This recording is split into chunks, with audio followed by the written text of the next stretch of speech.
뾰로롱 안녕하십니까. 박지훈 변호사님이 방송 전부터 계속 하품을 하고 계시는데 오늘 많이 피곤하신가 봅니다. 자, 정신을 번쩍. 자, 진실 추적자 사건 반장 시작합니다. 오늘 오후 1시쯤 서울 서대문역 사거리 버스가 갑자기 굉음을 내면서 인도로 저렇게 돌진했습니다. 천만다행 사망자는 없고 13분이 부상을 입었는데요. 버스 기사는 브레이크 고장을 주장하고 있습니다만 이유가 어찌됐든 요즘 인도로 상점으로 돌진하는 차들이 너무 많습니다. 조심 또 조심하길 바라면서요. 오늘 출연자 소개해 올리죠.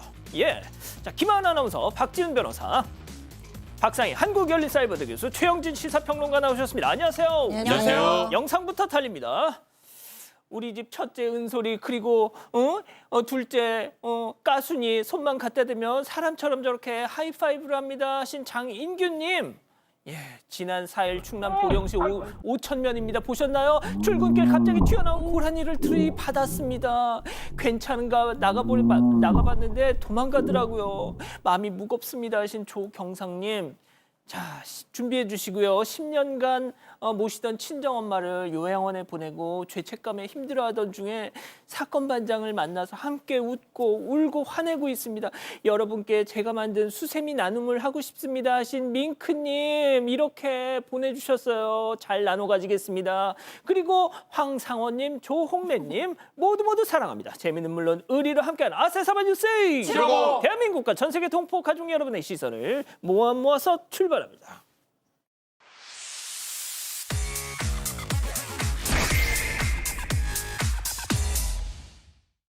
첫 번째 가볼까요? 예, 나나 정당방위 불송치입니다. 자, 배우 나나 씨가 자택에 침입한 강도한테서 역고소 당했던 일 기억하시죠? 자, 특히나 옥중에서 저희한테 5장의 편지까지 써가면서 억울함을 호소했는데, 자, 오늘 결과가 나왔죠? 네, 다행히 나나 씨의 억울함이 풀렸습니다.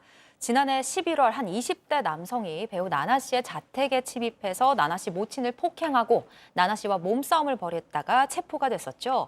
이 남성이 구치소에서 나나 씨를 살인미수 및 특수상해로 역고소했는데 고소가 접수됐기 때문에 이 절차상 나나 씨를 피의자로 입건해 조사를 진행한 경찰이 오늘 이 나나 씨에 대해서 혐의 없음으로 판단하고 불송치 결정을 내렸다고 밝혔습니다.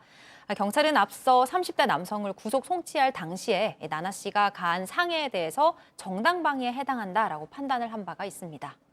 자, 모두가 뭐 이런 결과를 한 번도 의심하진 않았지만 당사자 나나 씨와 그 어머니 얼마나 이 자체가 스트레스였겠어요. 맞습니다. 뭐 정당방위 아니 무혐의 뭐 어쨌든 간에 이게 송치되거나 뭐 혐의가 인정될 가능성이 낮아 보이긴 했는데 그럼에도 불구하고 피의자가 됐습니다. 조사를 받았을 겁니다. 그리고 이제 이 사건 반장에서 얘기를 했는데 유치장에서 같이 있던 사람, 그 사람의 얘기를 저희가 전달해 드렸죠. 맞아요. 어차피 잃을 게 없기 때문에 뭐 하고 싶은 건 다 한다라는 식의 얘기를 들었다라는 겁니다. 결국은 이렇게 되기 때문에 강도상해죄에서 무고죄 될 가능성도 있고요.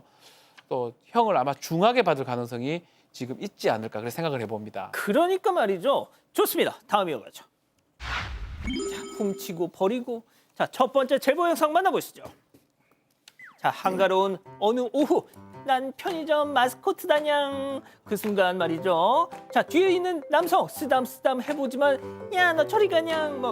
자, 편의점에 저렇게 들어가서도 말이죠. 양이지만 졸졸졸졸졸졸졸졸졸. 자, 잠시 뒤에 물건을 구매하고 나가려던 순간 가만 고민하던 저 남성 양이한테 직진을 하더니 야, 우리 집에 가자 하면서 덥석 품에 안고 가게 밖으로 나가버립니다. 잠깐만요. 남이 키우는 양이를 지금 훔쳐간 것 같은데? 네, 저렇게 티가 나게 훔쳐갔습니다. 경기도 화성에서 편의점을 운영하는 제보자가 제보를 해주셨는데요. 지난해 8월에 남성 2명이 들어와서는 소주를 20병가량 구입하고 나가면서 진열대 위에 앉아있던 고양이를 저렇게 그대로 들고 떠났다고 합니다. 제보자가 2년 넘게 키워온 고양인데 평소에 편의점에 종종 데리고 갔다고 아이고. 해요.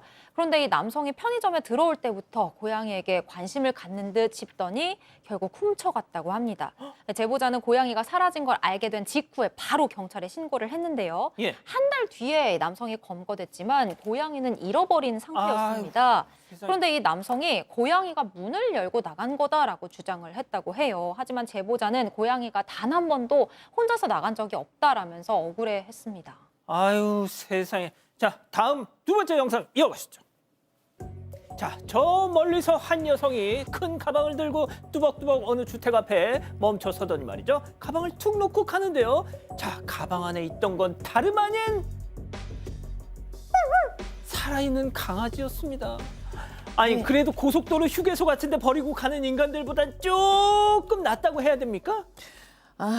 네, 어쨌든 버린 건 버린 거니까요. 그러니까요. 어제 오전 전북 전주에 거주하는 제보자 집에 전혀 일면식도 없는 사람이 강아지 한 마리를 유기하고 떠났습니다. 생후 2달 정도 된 믹스견인데요. 이때 집에는 이 제보자께서는 출근하고 없었고 자녀들만 있는 상황이었다고 합니다. 아이들이 강아지 우는 소리가 나가서 밖으로 나갔더니 이렇게 상자 안에서 강아지가 발견된 겁니다. 집 앞에 CCTV를 돌려봤고 경찰에 여성을 신고했어요. 그래서 유기견 보호센터에서 강아지를 데리고 갔고요. 지금은 병원에서 보호 중이라고 합니다. 그리고 경찰은 이 여성을 찾고 있다고 합니다. 그렇군요. 좋습니다.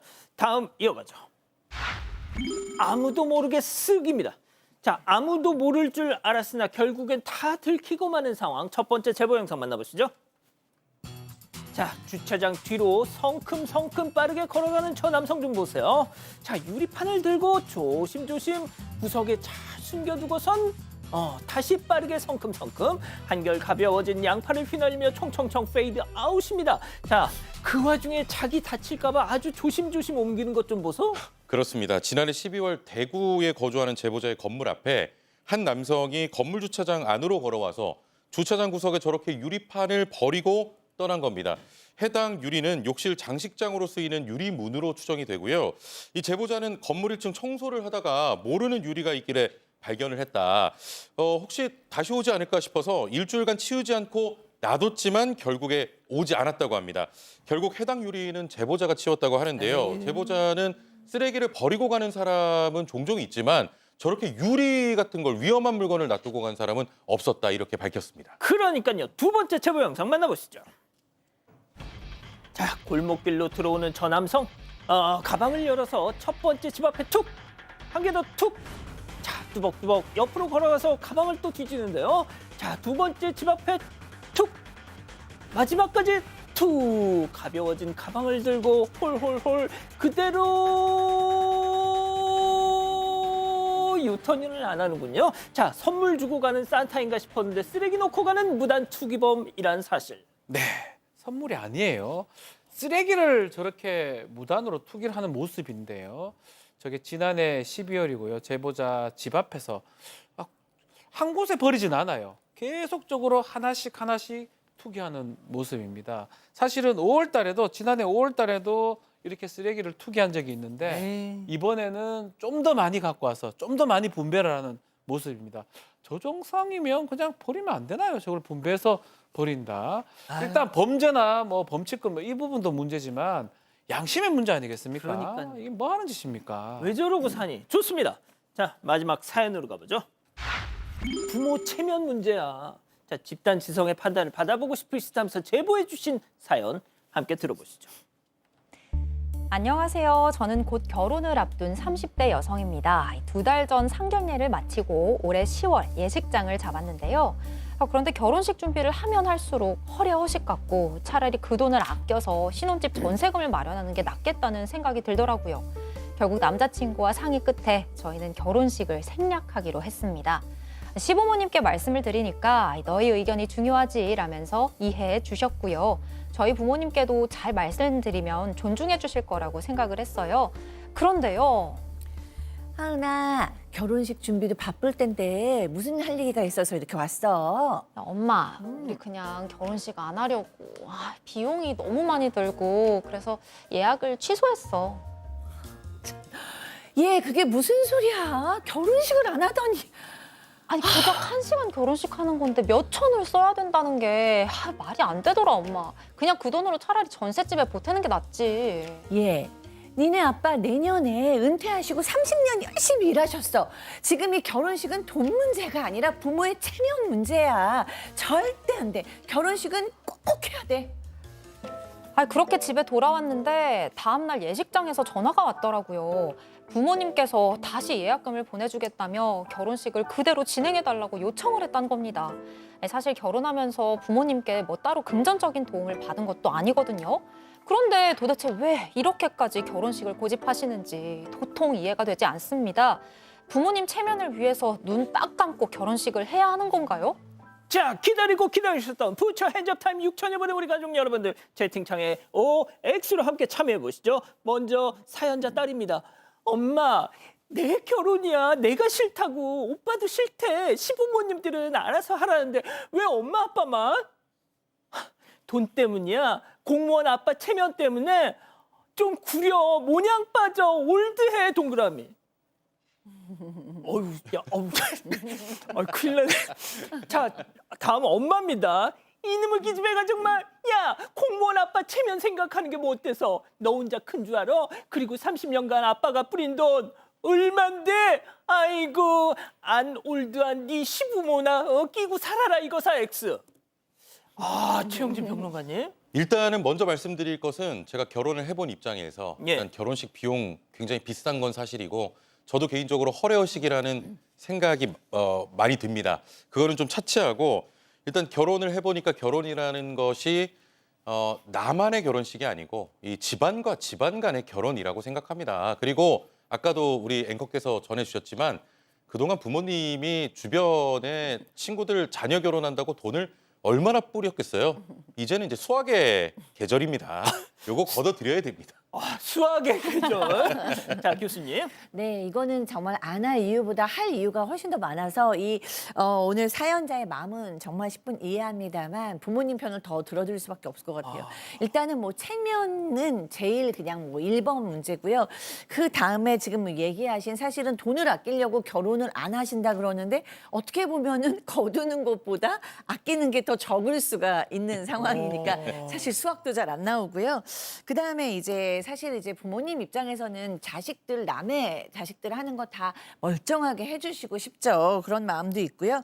또 굉장히 많은 부모님들이 내가 은퇴하기 전에 그냥 우리 아이들이 결혼했으면 좋겠다. 그래서 번듯한 결혼식 해주고 싶은 또 부모님의 또 로망 중에 하나란 말이에요. 근데 그것도 또 깨셔야 되고 그다음에 이 사연자도 결혼하시고 살다 보면 그 결혼식 언제 그때 할 걸이라는 생각이 드실 수도 있다는 생각. 그렇구나. 박 변호사님. 그때 그냥 할 걸. 그렇죠. 근데 돈을 이제 받으면 사실은 모자라지는 않을 것 같거든요. 축의금을 받으면 뭐 그 생각도 있지만 이게 다 허례허식으로 생각할 건 아닌 것 같아요. 꼭 해야 될 행사 같은 것도 있는 거잖아요. 안 하고 진짜 낭비같이 생각되는 것도 있지만 결혼식은 전 그런 것 중에 하나라고 보거든요. 정말 힘들고 뭐 하기 싫다고 하더라도 반드시 해야 되는 행사 중에 하나가 아닌가. 돈의 문제는 앞에서 말을 했기 때문에 그래서 저는 어머니 말이 맞는 것 같은데요. 이거 귀찮고 그래가 안 한다는 게 말이 되나요 이게? 예. 김하은 아나운서도 결혼식 했잖아요. 네, 저도 그리고 결혼식에 상당히 돈이 많이 들어간다는 것도 인정은 하는데 아무래도 뭐 양가 부모님, 양가 가족들을 생각해서도 그렇지만 많은 사람들 앞에서 사랑의 맹세를 직접 하는 것도 뭐 나중을 생각하면 좋지 않을까라는 생각이 듭니다. 저희 가족분들께서도 뿌린 게 아까워서 그런다. 부모님 말씀 들어라라고 말씀하시는 분들이 굉장히 많았어요. 내 사랑 선희민희님, 퍼플곤주님 다 그렇게 말씀해 주셨고 청원폭주님께서는 결혼식장에서 결혼 영상 남는 것도 살면서 중요한 것 같아요라고 말씀 주셨습니다. 그렇군요. 자, 제보 메일, 제보 카톡 많은 연락 주시고요. 잠시 후 돌아옵니다. 채널 고정 리모컨 돈터치. Here for your trip? 호텔에서 말이야. 누군가는 프로포즈를 주고받았대. 나는 어떤 방을 만나게 될까? 어디라도 걱정 없이 트립. 호텔 최저가 보장제 24시 고객센터. 호텔 예약도 트립닷컴. 보험금 바로 받는 반려동물 보험 없을까? 국내 최초 반려동물 전문 보험사 마이브라운 찾으시는군요. 진료비에서 보험금이 바로 차감되는 마이브라운 라이브 청구. 반려동물 보험의 새로운 시대 마이브라운. 고려온다는 한국인의 진심.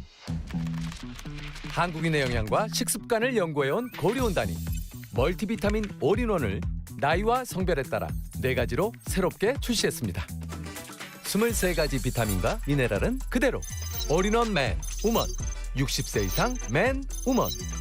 한국인의 1등 비타민에서 한 사람 한 사람의 비타민으로 나에게 딱 맞는 멀티비타민을 선택하세요. 고려온단 멀티비타민 올인원.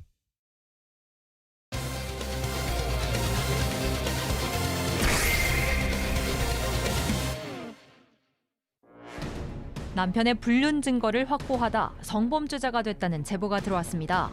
상간소송을 위한 것이었을 뿐 유포된 바도 없다고 항변했지만 벌금형이 선고됐습니다. 어떻게 된 일인지 알아봅니다.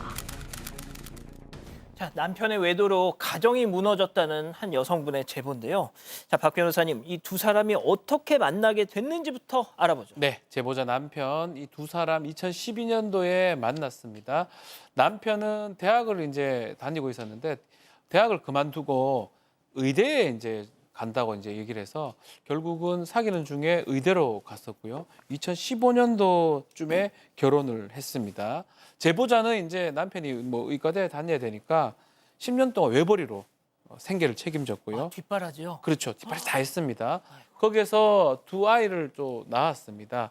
그래서 드디어 이제 남편 뒷바라지 끝나는 거 인턴을 마치고 병원에 이제 입사를 하게 됐는데 사실 이때까지 큰 걱정 없이 아이들 키우면서 이제는 좀 평온하게 앞으로 더 가정을 이룰 수 있지 않을까 이렇게 기대를 했던 시점이었습니다.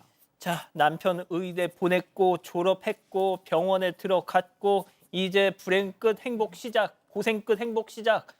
자, 하지만 남편이 첫 직장에 들어가고 얼마 뒤에 황당한 일이 벌어집니다. 자세한 얘기 제보자 얘기 들어보시죠. 남편이 갑자기 집을 나가서 못 살겠다고 그렇게 일방적으로 어떻게 보면 가출을 했고 그때 아이들이 30개월, 16개월이었거든요. 근데 이런 상황이 저는 너무나 믿기지가 않아서 이제 남편이 근무하는 병원에 제가 자꾸 만나려고 이제 기다리고 있었어요.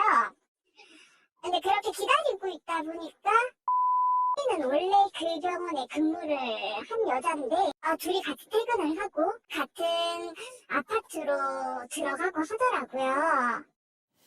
아, 교수님 이거 완전히 뭐 6, 70년대 한국 영화 아주 그냥 무슨 미워도 다시 한번 이런 스토리잖아요, 이거. 아, 네. 근데 참 억울하고 답답하고 속상하고 그러네요, 내용이.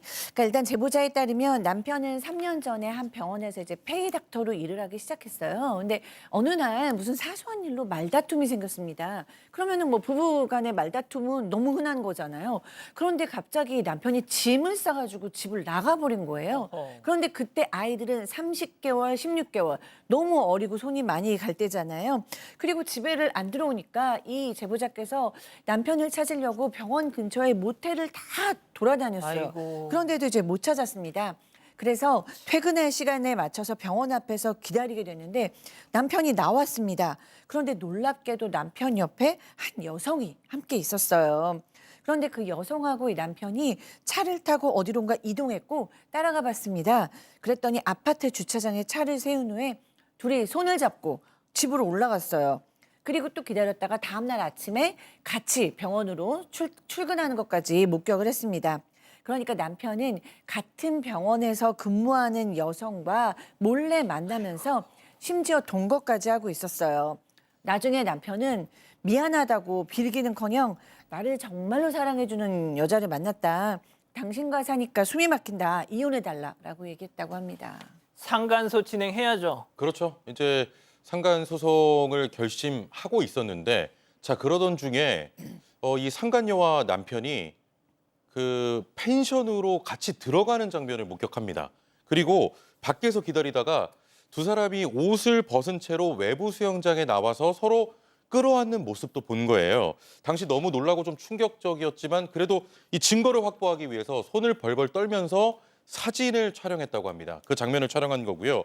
또 다음 날 차량 안에서 이 키스하는 장면을 찍어서 소송 증거로 제출을 했습니다.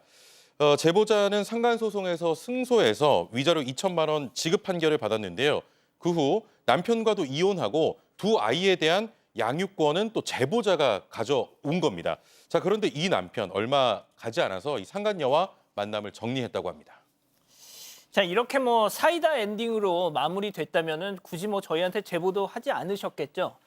자, 기막힌 일이 이 다음부터 벌어집니다. 체크포인트 짚어보죠. 국가공인 성범죄자? 자, 이게 무슨 얘기인지 제보자 얘기 이어서 들어보시죠. 그런데 이 여자 도대체 뭔데? 한 가정을 박살내고 난 것도 모자라서 이 여자는 그냥 증거로 제출된 그 자료를 도로 저희 형사가 고소를 하더라고요. 발코니에서 그 왜 뒷 벌거벗고 있는 모습, 성폭력특별법에 의거한 뭐 불법 촬영? 그걸로 형사 고소를 다 걸더라고요. 또 진짜 뒤집어질 일이네요, 진짜. 그렇죠. 상간 소송이 끝난 뒤에 상간녀가 제보자를 성범죄 혐의로 형사 고소를 한 겁니다. 이 상간 소송에서 제보자가 승소하는 데 사용이 됐던 그 불륜 증거들이 이번에는 오히려 이 성범죄 혐의를 입증하는 증거가 돼버렸습니다. 재판부는 제보자가 상간녀의 등과 엉덩이 부분을 몰래 촬영한 행위가 성적 욕망을 채우거나 수치심을 줄 수 있다면서 유죄를 인정했고요. 성폭력 범죄의 처벌 등에 관한 특례법 위반 혐의로 벌금 300만 원과 함께 성범죄자 신상정보 등록을 명령했습니다. 또 이와 함께 제보자가 불륜 증거를 확보하기 위해서 상간녀의 아파트 지하 주차장에 들어간 행위를 주거 침입에 해당한다고 봤고요. 또 제보자가 상간녀에게 부모의 거주지를 알고 있다라고 메시지를 보낸 것과 상간녀의 직장에 전화해서 연결을 요구한 행위를 협박에 해당한다고 판단했습니다. 자, 그러면서 각각 벌금 200만 원씩 추가로 선고를 했는데요. 제보자는 불륜 증거로 찍은 사진은 3m 이상 떨어진 거리에서 상간녀의 등을 촬영한 거고 성적 욕망을 충족시키려는 목적도 없었고 또 사진을 유포한 적도 없다고 항변을 했는데 벌금형을 받았다고 억울해했습니다. 상간 피해자가 성범죄자가 돼버렸습니다. 자, 그런데 이 제보자 더 힘들게 한 일이 있었습니다. 얘기 들어보시죠. 제가 이제 성폭력특별법에 해서 신상 등록 대상자고 그 옆방에 가서 앞면 보고 왼쪽 좌우 측면 보고 이것도 찍고 이 사진을 10년 동안 1년에 한 번씩 경찰서 와서 찍어야 된다 하더라고요. 보통 뭐 영화나 뭐 TV 이런 데서 살인 저지르거나 뭐 이런 강력범들 와갖고 이렇게 찍는 건데 좌측 우측 바라보면서 찍고 있는 제가 많이 눈물이 되게 많이 났었어요. 되게 많이 눈물이 났는데 법이 왜 존재하는가에 대해서 묻고 싶더라고요. 자, 교수님, 그러니까 정말 우리가 흉악범들 네. 보통 이제 공개된 사진들 있잖아요. 머그샷 그걸 갖다가 이분이 한 겁니다. 그러니까요. 사실 이 과정마다 사실 지옥이었을 것 같은데 이렇게 벌금형도 내셔야 되고 성범죄자가 되기까지 했는데 이제 너무 충격적인 경험을 한 거죠. 경찰로부터 연락이 왔어요. 신상 등록 대상자니까 머그샷을 찍으러 오라라는 거예요. 그래서 경찰서 갔습니다. 그때는 이제 머그샷 촬영을 한다고 지금 이제 보는 것처럼 저렇게 사진을 찍은 거예요. 사진을 찍는데 정말 눈물이 앞을 가릴 정도로 펑펑 그렇게 쏟아졌다고 합니다. 상간녀는 한 가정을 박살내고도 저렇게 잘 사는데 나는 피해자인데 왜 성범죄자까지 돼서 머그샷까지 찍어야 되나, 도대체 법이 왜 있나 이런 생각이 들었다고 합니다. 도저히 참을 수가 없어서 여기서 살 수도 없으신다는 생각이 들어서 아이들을 데리고 이민을 준비 중인데 또 너무너무 놀라운 얘기를 들은 거예요. 뭐요? 그러니까 6개월 이상 해외에 나가서 거주할 거면 따로 신고도 해야 되고 1년에 한 번씩 와서 이 사진을 또 찍어야 된다는 거예요. 그것도 10년 동안. 박 변호사님, 세상에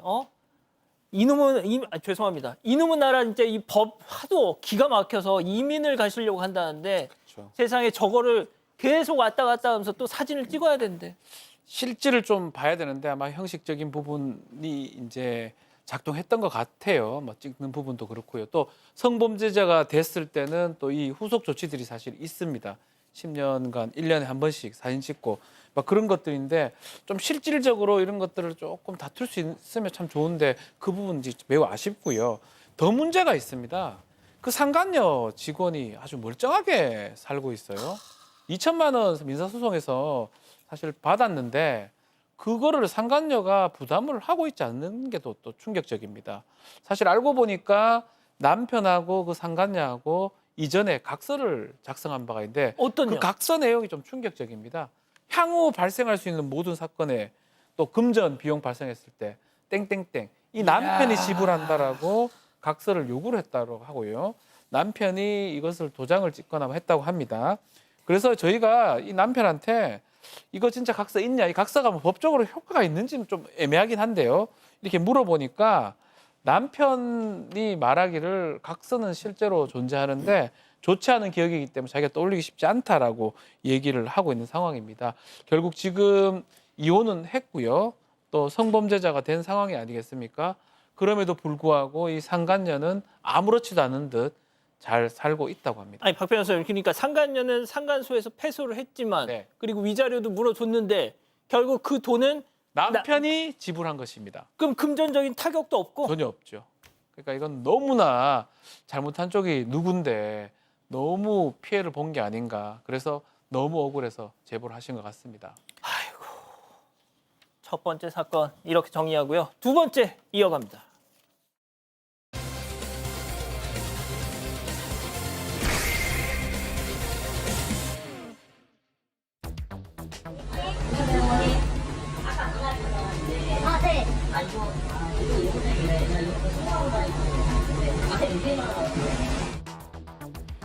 지난해 11월 뇌병변장애 진단을 받은 자녀와 함께 서울의 한 백화점에 갔다가 한 유튜버로부터 불법 주차 의심을 받았다는 내용 저희가 방송으로 전해드렸었는데요. 그런데 이후에 해당 유튜버가 당시 이 제보자가 불법 주차를 한 게 맞다는 내용의 영상을 올리며 저희 사건반장을 저격했습니다. 정말 저희가 잘못된 내용을 전한 걸까요? 지금부터 하나하나 따져보겠습니다. 예, 제가 말이죠. 괜히 이런 유튜버 몸값을 키워주는 것 같아서 가급적이면 상대하지 않으려 했는데 저희한테 이렇게 와가지고 뭐 댓글 같은 걸로 사건반장 사과해라, 오보 사과해라, 뭐 이렇게 하는 일부 부안애동하는 분들이 계셔가지고 좀 전해드려야 될 것 같습니다. 저희가 지난해 11월 14일 일부 유튜버들의 도 넘은 민폐 행각 전해드리면서 장애인 주차구역에 합법적으로 주차를 했는데도 불구하고 불법 주차로 오해를 받아 너무나 황당했다는 제보자분 얘기 소개해드렸죠. 지금 보시는 거. 자, 그런데 그 해당 유튜버 저 사람 불법 주차한 거 맞아. 사건 반장 오보했어 하면서 그런 영상을 자기 채널에 올렸더라고요. 자, 지금부터 시작해 보겠습니다. 먼저 지금까지의 내용을 좀 정리해보고 갈까요? 예, 그렇습니다. 제보자는 이제 지난해 11월 9일 뇌병변 장애 진단을 받은 어린 자녀를 데리고 서울의 한 백화점에 방문을 한 겁니다. 제보자는 24년 8월에 장애인 전용 주차구역 주차 표지 보호자 운전용을 발급을 받았고요. 차에 부착한 상태로 이 장애인 주차구역에 합법적으로 주차를 한 겁니다. 자, 그런데 그날 웬 남성 2명이 카메라와 마이크 들고 제보자에게 다가와서는 이 주차 스티커 가리키면서 다짜고짜 과태료 200만 원이 나올 수 있다. 불법 주차라는 취지로 말을 하기 시작한 겁니다. 이 제보자의 남편이요. 국가유공자라서 관련 자동차 표지를 함께 부착을 해뒀는데 여기엔 장애인 전용 주차구역 주차 불가 표시가 돼 있어서 유튜버가 이를 지적을 한 겁니다. 제보자에 따르면 부부가 차를 같이 쓰기 때문에 편의상 이 두 개를 함께 부착을 한 것이고 남편이 혼자 차를 운전할 때는 당연히 장애인 주차구역에 주차를 하지 않는다고도 설명을 했습니다. 하지만 유튜버는 이미 신고를 했다라면서 자리를 떴고요. 제보자는 이 내용을 제보를 한 겁니다. 자, 그런데 약 한 달 뒤 이 유튜버는 해당 차량에 과태료가 부과됐다면서 과태료 처분 사전 통지서를 그 증거로 보여줬고요. 팩트 체크를 제대로 해라 라면서 저희 사건 반장을 저격을 한 겁니다. 유튜버는 과태료 처분 사전 통지서에 적힌 위반 일시, 장소 내용은 물론 차량 번호 세 자리와 함께 과태료 10만 원이 나왔다는 것도 함께 공개를 했습니다. 자, 저거까지만 보시면은 니네가 오보한 거 맞네. 확인도 안 해 왜 사건 반장. 자, 결과는 그런데 말이죠. 이렇게 나왔습니다. 체크포인트 짚어보죠. 과태료 부과 취소. 자, 제보자 얘기 들어보시죠. 저는 사전통지서를 받지를 못했는데 그 유튜버가 저보다 먼저 사전통지서를 구해서 그걸 올린 거잖아요. 그 그걸로 마치 제가 위법을 저지른 것처럼 차량번호 뒤에 세 자리를 공개하면서 이 차 불법 주차 맞다. 과태료 나오지 않았냐. 그리고 이거 공문서다. 위조하면 자기가 깜빡난다. 이런 식으로 얘기를 하면서 뭐 방송국에는 팩트체크 안 하셨나요? 라고 하는데 말 그대로 사전통지서인 거잖아요. 그러니까 확정이 되지 않았고 이의 신청이 수용이 되면 없어지는 건데 백화점 CCTV를 요청해가지고 제가 찍혀있는 사진을 받아서 구청에 제출했더니 이렇게 장애인이 탑승하고 있던 게 확인이 되었으니까 이건 취소 처리해드릴게요 라고 해서 예, 교수님. 네. 이 제보자께서는 맨 처음에는 이 과태료 처분 사전 통지서가 나왔는지도 모르셨어요. 그러니까 제작진한테 듣고서 그때야 이제 아신 후에 며칠 지나서 등기를 받으셨습니다. 그런데 제작진이 구청에 문의를 했습니다. 이게 어떻게 된 일인가요? 했더니 그 유튜버가 도리어 더 빨리 이 제보자나 이제 제작진보다 더 빨리 구청에 연락을 해서 내가 신고했는데 왜 과태료 부과를 하지 않냐 이렇게 얘기를 한 거예요. 그래서 구청에서 이 유튜버한테 그럼 증거를 내라라고 얘기를 해서 이 유튜버가 사진하고 영상을 보냈습니다. 그랬더니 딱 그 영상과 사진을 봤을 때는 장애인이 미탑승으로 보였던 거예요. 그래서 사전 통지서가 나간 거라고 얘기를 했습니다. 그런데 제보자로서는 너무너무 억울하죠. 왜냐하면 그날 분명히 자녀와 함께 탔기 때문에 장애인 탑승이었던 거죠. 그래서 다시 이제 구청에 문의했더니 그러면 이 자녀가 함께 탔다는 증거를 내라라고 얘기를 했어요. 그래서 백화점 쪽에 가서 이제 CCTV를 구해보려고 했는데 처음에는 시간이 너무 많이 지나가지고 CCTV가 없었습니다. 그러나 다행히 보안 관계자들이 갖고 있던 영상이 있었어요. 그래서 다행히 캡처 사진을 받았고요. 이를 통해서 이때 장애 아이와 함께 있었다는 사실을 입증할 수 있었고 결론은 내부 심의 결과 과태료 취소 통보를 받은 겁니다. 자, 그 해당 유튜버 제보자분도 괴롭혔지만 저희도 저격을 했습니다. 네, 맞습니다. 그런데 따지고 보면 저희 말이 맞았던 거죠. 이 제보자는 마치 내가 위법을 저지른 것처럼 명예를 훼손했다며 장애인 주차 표지를 적법하게 사용했는데 과태료가 확정되지도 않은 이 사전 통지서만으로 불법 주차를 단정지어서 얘기해서 어이가 없었다라고 전했습니다. 이 백화점 측으로부터 받은 캡처 사진을 보면요. 그날 오후 2시 20분에 제보자가 아이를 안고 차에서 내리는 모습이 보입니다. 그리고 나서 1분 뒤 유튜버가 제보자의 차량 앞에 서 있는 모습이 보입니다. 과태료 처분 사전 통지서에 적힌 위반 일시는 오후 2시 26분이고요. 제보자는 오후 2시 30분에 해당 유튜버에게 부재중 전화가 와 있었다고 했거든요. 그러니까 이 제보자 입장에서는 이 유튜버가 이미 신고를 하고 나서 확인 전화를 한 상황이 된 겁니다. 제보자는 정말 장애인 미탑승이 맞는지 사실관계를 확인하고 나서 신고를 해야 하는데 일단 신고부터 먼저 하고 전화를 한 거라면서 황당해했습니다. 자, 해당 유튜버는 제보자가 이 장애인 주차 표지와 국가유공자 주차 표지를 함께 이렇게 차에 부착해서 사용한 것도 문제를 삼았는데요. 자, 관련해서 제보자 얘기 이어서 들어보시죠. 구청에 확인을 해봤어요. 국가유공자 스티커가 주차 불가이고 앞에는 보호자용 주차 가능 스티커가 있다. 당시 장애인이 타고 있었고 이렇게 사용하고 있는데 문제가 되냐? 그랬더니 구청에서도 앞에 보호자용 스티커가 있고 장애인이 탑승하고 있다는 것이 중요한 거기 때문에 아무 문제가 없다. 또 그 내용이 있더라고요. 17년 이후로 그 네모난 스티커를 사용할 수가 없다. 아니 본인이 인터넷에 조금만 찾아봐도 그 국가유공자 스티커는 아직까지 사용이 가능한 건데 본인도 팩트체크를 안 해놓고 지금 어디에다가 사람 마냥 얘기를 하는 거잖아요. 그게 좀 어이가 없죠. 제가 다시 한번 말씀드리는데 저희가 괜히 또 이런 유튜버들 몸값 키워줄까 봐 저희가 가급적이면 그 사람이 거짓말을 하고 있다는 걸 알면서도 대응을 하지 않았습니다. 자, 그런데 저희뿐 아니라 저희 회사 또 저희 출연자들 또 저희 프로그램을 좋아하시는 우리 가족 여러분들까지 막 그냥 넘길 수가 없겠더라고요. 자, 박 변호사님. 네. 앞서 말씀하신 것처럼 저렇게 국가유공자 이 표지 또 장애인 이 표지 이걸 두 개를 겹쳤으면 안 된다. 뭐 주차 불가 표시를 가린 게 의도적이다. 그 해당 유튜버가 막 비난했잖아요. 그렇죠. 그때 아마 기억하실 분 기억하시겠지만 국가유공자 주차 표지하고 그리고 지금 장애인 주차 표지 요거 2개 보여주면서 상당히 겹쳐가면서 요 네모난 게 국가유공자 주차 표지인데 요거 2017년부터 사용하지 않는다라고 얘기하고 주차 불가 그 부분을 가려놨는데 이게 우연인가요? 실수인가요? 그렇게 막 얘기를 하면서 고의적으로 좀 몰아가는 상황이었거든요. 근데 지금 제보자가 확인한 거 다시 구청에 다시 문의를 해보니까 당연히 그 장애인 탑승했으면 아무 문제가 사실 없는 거고요. 아니 그럼요. 그리고 국가유공자 주차 표지가 사실은 아직까지 쓰고 있습니다. 이게 2020년도 발급해서 사용이 가능한 거고요.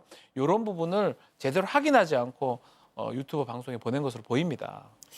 자, 그리고 이것도 중요합니다. 이 제보자 그 해당 유튜버의 방송에서 불필요하게 개인정보가 노출된 것도 많이 속상해하고 계세요. 네, 그렇습니다. 이 해당 유튜버가 과태료 처분 사전 통지서를 보여주면서 뭐 이름이나 정확한 주소는 가려졌지만 그 백화점 이름과 차량 번호 뒷자리가 공개됐어요. 그런데 이 오늘 이 제보자께서는 일주일에 한 번씩은 아이와 함께 이 백화점에 가는데 이 뭐 번호를 알아보는 사람도 있고 저 차 아니야? 뭐 저 아이 아니야? 뭐 이렇게 특정될까 봐 좀 걱정되고 신경이 쓰인다라고 얘기를 하셨어요. 그리고 또 이런 말도 접으셨어요. 어떤 부모가 내 자식이 장애가 있더라도 내 자식이 장애인이라고 선뜻선뜻 말하냐. 그래요. 우리 아이가 조금 아파요. 이렇게 얘기를 하는데 사실 그렇죠. 계속해서 뭐 장애인 탑승, 장애인 뭐 전용 이런 얘기를 계속해야 되잖아요. 그러니까 내 아이가 장애인이라는 걸 계속 얘기해야 되는 이런 상황 너무나 기막히고 황당하다라고 전하셨습니다. 지금 아이를 품에 안고 계십니다. 예? 자, 도대체 그 유튜버 누구야? 그러시는데요.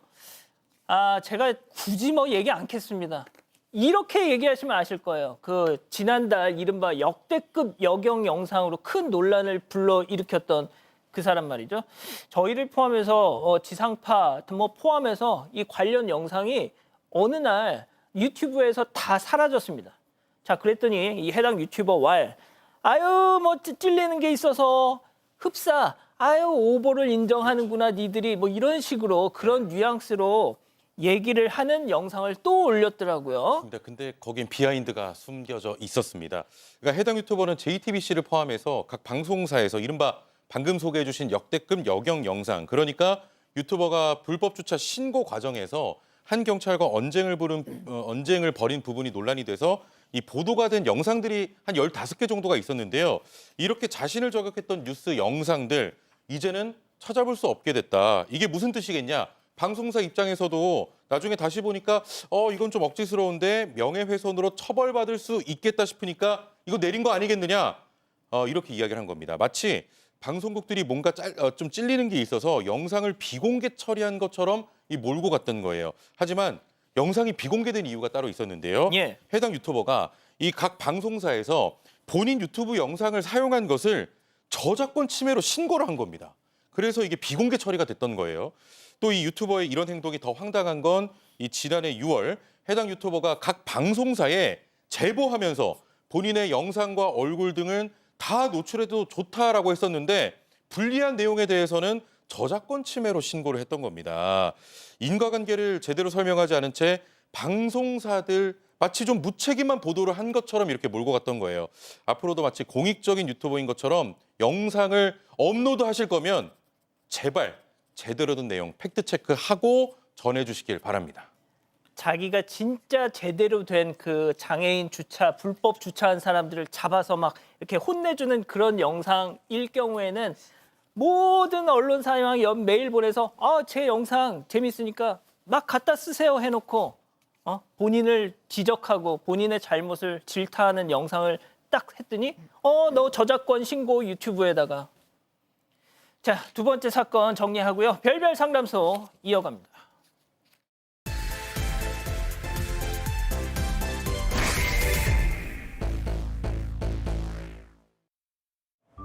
함께 쇼핑에 나선 3명의 여성.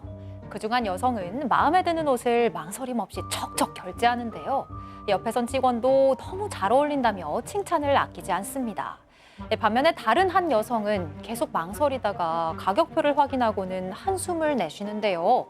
과연 이 세 사람 어떤 관계고 이들에게 무슨 사정이 있는 걸까요? 자, 실제 사연을 당사자 특정을 이유로 일부 각색했다는 점 먼저 말씀드리겠습니다. 자, 교수님 시작해 주시죠. 네, 오늘 사연의 주인공은 30대 여성이고요. 이제 남자친구랑 결혼할 마음이 있어서 상견례를 치르게 됐어요. 그런데 이 자리에서 시어머니께서 이 사연자의 엄마를 보고 친정 엄마를 보자마자 너무 놀라신 거예요. 어머, 어머니세요? 라고 얘기를 했어요. 왜냐하면 사실 사연자의 엄마는 20살에 일찍 결혼을 했고 결혼하자마자 바로 딸을 낳았고요. 5년 후에 사별을 하셨다고 해요. 그래서 지금 나이가 50대 초반인데 이 50대 초반보다도 훨씬 어려 보인다고 합니다. 그러니까 어머니께서 너무 어리시네 막 이렇게 시어머니께서 얘기했는데 예비 남편이 또 옆에서 우리 장모님 진짜 동안이세요. 40대 같으세요. 막 이렇게 얘기를 했어요. 그랬더니 이 사연자의 엄마가 아니에요. 저도 몇 년 후면 60대인데요. 뭐 이렇게 얘기를 한 거예요. 그런데 듣고 있던 시어머니는 정말 60대시니까 그 말이 기분이 안 좋으셨던 거예요. 그래서 표정이 딱 굳으셨다고 합니다. 자, 그런데 얼마 뒤 혼주 한복을 맞추기 위해서 양가 어머님들이 다시 만납니다. 네, 그런데 혼주 한복을 맞추는 날 시어머니가 좀 늦으셨다고 해요. 시어머니가 아유 죄송해요. 남편이 말도 없이 집에 오는 바람에 밥 좀 차려주고 오느라 늦었습니다. 이렇게 말씀하시면서 들어오는데 이 사연자 엄마가 아기는 없는데 좀 해맑게 어머 요즘도 꼭 직접 차려드려야 해요. 이렇게 말씀을 하신 거예요. 그래도 어떻게 뭐 한복을 잘 맞추고 이후에 세 사람이 함께 백화점에서 식사를 한 후 쇼핑을 하게 됐는데요. 의류 사업을 하는 사연자 엄마는 마음에 드는 옷이 보일 때마다 척척 결제를 하는데 시어머니는 계속 망설이기만 하는 거예요. 그러다가 사연자가 잘 어울리신다 구매를 권유하니까 시어머니 아휴 너무 비싸서 네 시아버지 알면 또 난리 나겠다 이렇게 말씀을 하셨습니다. 자 그리고 아기 없이 해맑은 사연자 엄마 이번에는 아유 안사돈께서 완전 잡혀 사시나 보다 농담을 던졌습니다. 자, 거기다 옆에 있던 직원까지 난리였습니다. 눈치채로 남직원 최영진 평론가, 동안 사연자 엄마 김하은 아나운서, 폭발 직전 시어머니 역 박상희 교수, 별별 극장 레이디 액션. 아니 진짜 50대 어머니 맞으세요? 저 언닌 줄 알았어요. 와, 진짜 대박 동안이시다. 아유 그런 얘기 좀 많이 듣긴 해요. 아 그래도 언니는 과해 총각. 그러면 이거 옆에 분은 어머니신 거죠? 예. 뭐래요? 별꼴이야 정말. 아이 저희 안사돈. 아유 총각 참 장사 잘하네. 정말 장사 더럽게 못하네. 여기 정말 다시는 안 와야지 내가. 자, 그런데 결혼 후에 몇 년간 조용했어요. 하지만 그놈의 남편이 입방정을 떨죠. 예, 남편의 입방정이 문제가 됩니다. 사실은 지금 사연자 어머니 5년째 연하의 남자친구를 만나고 있었어요. 그래서 남편하고 뭐 같이 밥도 먹게 됐는데 어느 날 남편이 시부모가 있는 데서 이런 얘기를 합니다. 어떻게요? 와, 그 장모님 남자친구 말이다 하고 엄청 젠틀하다 아이가. 4시 밥 먹고 있으면 내가 괜시리 비교가 된다라는 얘기를 했습니다. 남자친구 얘기를 한 거죠. 시어머니가 깜짝 놀라서 꼬치꼬치 물으니까 털어놨는데 시어머니가 이렇게 얘기를 했다고 합니다. 아니 안사돈 그 무슨 그 나이에 연애를 하냐고 쏘아붙였고요. 사연자가 당황을 했죠. 하니까 아니 나이 들면 혼자 사는 게 훨씬 편하니 그렇지라고 급수습을 했다고 합니다. 이 안사돈의 남자친구의 존재를 알아차렸군요. 자, 그리고 얼마 뒤 사연자 부부는 시어머니께 근사한 식사를 대접합니다. 그렇습니다. 부탁할 게 있었던 거예요. 사연자 부부는 아이도 크고 해서 조금 더 이제 큰 집으로 이사를 가야 했던 겁니다. 근데 문제는 전세금이었습니다. 한 5천만 원 정도가 모자랐던 상황이었기 때문에 남편이 아버지는 몰라도 우리 엄마는 꼭 도와주실 거야 라고 하면서 시어머니만 따로 불러서 먼저 이야기를 꺼낸 건데요. 뭐 예상대로 시어머니는 선뜻 그래 내가 남편 설득해서 이 부족한 전세금 마련해 줄게 라고 하셨다고 합니다. 하지만 조건이 하나 붙었는데요. 모자란 전세금을 보태주는 대신 전셋집 계약자는 시어머니로 이름으로 하자는 거예요. 이 말을 들은 사연자 부부는 결국 아무 대답도 못하고 집으로 돌아왔고 깊은 고민에 빠졌다고 합니다. 자, 이때 친정엄마가 구원투수로 통. 네, 사연자 엄마 사업을 하시잖아요. 아무런 조건 없이 아주 시원하게 전세금 5천만 원을 지원해 주기로 했습니다. 또 여기서 끝이 아니고요. 옆에 있던 이 엄마의 남자친구까지 이사 가는 김에 냉장고랑 에어컨까지 해주겠다. 아주 통 크게 나섰는데요. 그런데 얼마 뒤에 이 일이 큰 문제가 돼버립니다. 왜 또? 다른 일로 시댁을 찾았는데 시부모님 앞에서 남편이 아, 엄마, 그 돈 안 해주셔도 돼요. 우리 장모님이 아주 쿨하게 쏘기로 했어. 이렇게 말을 해버린 거예요. 어허. 여기서 한술 더 떠서 이 남편, 역시 장모님이 사업가라서 아주 시원시원하고 손도 너무 크다. 앞으로 평생 장모님께 충성해야겠다. 너스레를 떨었습니다. 시엄마 완전 긁히겠는데요? 팡 터졌어요. 팡. 어. 예, 그 시어머니는 아들인 남편에게 화살을 돌리면서 아우 내가 밥해 먹이고 빨래해서 다 키워놨더니 너 이제 남의 식구 됐구나 라면서 이제 비판을 한 거고 그럴 거면 아예 그 집 대리일 사위로 가서 살아 행복하게 살지 그러냐라고 이제 빵 터진 겁니다. 옆에 있던 시어바지도 깜짝 놀라서 아, 이 사람 왜 이래라며 말렸다고 하는데요. 자, 그런데 시어머니는 여기서 멈추지 않았습니다. 이번엔 사연자를 향해 직접 야, 그 남자도 웃긴다. 네 엄마랑 뭐 재혼을 한 것도 아닌데 뭘 사준다는 거니? 그거 절대 받지 마라. 나중에 다 독이 돼. 라고 말했다고 합니다. 이 급기야 너 혹시라도 내 손녀 있는 집에 안 싸둔 남자친구 절대 데려오면 안 된다. 이렇게 당부하기도 했다고 하는데요. 이에 사연자는 말로 다 할 수 없는 큰 모멸감을 느꼈다고 합니다. 자, 결국 집에 돌아온 사연자. 이번엔 남편과 한판 붙습니다. 남편 역엔 박지훈 변호사, 그리고 아까 전까지는 엄마였던 김하나 아나운서, 이번엔 딸 사연자. 별별 극장 레디 액션. 진짜 어머님 너무하신 거 아니야? 아니, 어떻게 내가 보는데 내 앞에서 어떻게 그런 말씀을 하셔? 남의 집? 내가 남이야? 엄마 그 순간 열받아서 한 말 아이가 그냥 좀 넘어가자. 당신이 더 문제야. 아니, 시어머니가 우리 엄마 질투하는 거 몰라서 그래? 어떻게 눈치 없이 그런 말을 하니? 아이 뭐라카노 우리 엄마가 장모님 왜 질투를 하는데 이게 생각 참 희한해 한데. 아직도 몰라? 와, 진짜 눈치가 없어도 어떻게 이렇게 없니? 당신 이제부터 밥 먹을 생각 하지 마. 눈칫밥이나 먹어! 왜 소리 지르노? 깜짝이야. 진짜. 혹시 뭐 이거 혹시 진짜 뭐 하는 거예요, 이거 집에서? 연기하시나 봐. 아니, 이 실제 생활 같기도 하고. 자, 최영석 평론가부터 좀 둘 중에 누구 편? 아, 이거는 근데 저는 좀 슬기롭게 나갔으면 좋겠는데 그냥 저 얘기해가지고 그 질투하고 있는 제 시어머니한테 예.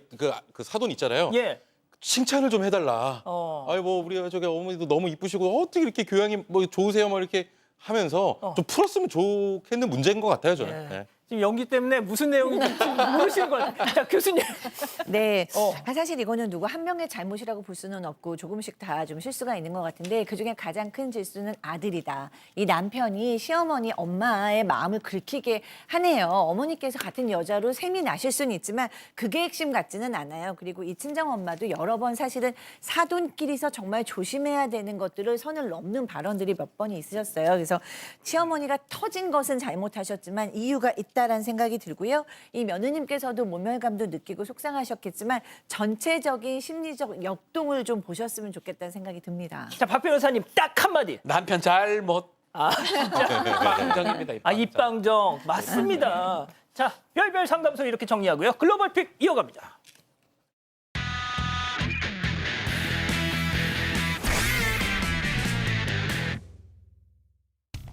차들이 내달리는 평범한 도로의 모습인데요. 자, 그런데 갑자기 위에서 뭔가가 쿵 하고 떨어집니다. 뭐하고? 도로 위를 로켓? 지나던 미사일? 한 대의 차가 정체불명의 물체에 정통으로 맞았는데요. 자, 떨어진 물체는 뿌연 연기를 내뿜으며 대로르르 굴러갑니다. 자, 놀란 운전자가 차에서 급히 내리는데요. 차는 보닛이 움푹 들어갈 만큼 손상이 컸는데 다행히 운전석 쪽을 비껴가면서 크게 다치진 않았다고 해요. 오우야. 자, 차량을 덮친 물체, 개인 주택에 설치돼 있던 보일러였는데요. 정확한 원인은 조사 중입니다. 아유, 다음 이어갑니다. 보기만 해도 등골이 서늘한 절벽이 한 나무 위에서 무언가 계속 움직입니다. 뭐야? 자세히 보니 그 정체 바로 사람이었는데요. 상의를 벗은 한 남성이 나무 위에서 팔굽혀기를 하고 있던 겁니다. 나뭇가지가 위태롭게 흔들리는데도 쉴 새 없이 움직이는 모습이 여유로워 보이기까지 합니다. 아, 왜? 남성은 사진 찍으려고 포즈를 취한 것뿐이고 촬영 후 바로 내려왔다고 하는데요. 조금만 삐끗해도 큰일 날 뻔한 상황 아니겠습니까? 야, 좀 상식적인 곳에서 좀 찍든지 해야 될 것 같아요. 아유, 다음 이어갑니다. 눈이 한가득 쌓인 길가에 서 있던 여성, 이내 건물로 들어가기 위해서 돌아서는데요. 마침 건물 밖에서 밖으로 나오던 남성과 마주합니다. 또 뭐 왜? 남성 즉시 몸을 돌려 닫히던 문을 잡아주는데요. 참 친절한 모습이죠. 아. 여성도 눈짓으로 고마움을 전하고 들어가는데요. 남성도 다시 발걸음을 옮기려는 찰나 위에서 철제 문틀 하나가 남성의 코앞에 쿵 떨어집니다. 남성은 깜짝 놀라서 주변을 살피고 안으로 들어갔던 여성도 급히 나와서 이것을 봅니다. 세상에 문 잡아주는 그 틈에 맞습니다. 살았어요. 단 몇 초 차이로 사고를 피해간 상황. 작은 친절 하나가 남성을 위험에서 지켜준 건 아닐까 싶네요. 그러니까 말입니다. 예, 좋습니다. 사랑하는 사건 반장 가족 여러분, 저희는 다음 주 월요일에도 사반 750 저녁 7시 50분에 다시 옵니다. 안녕히 계십시오.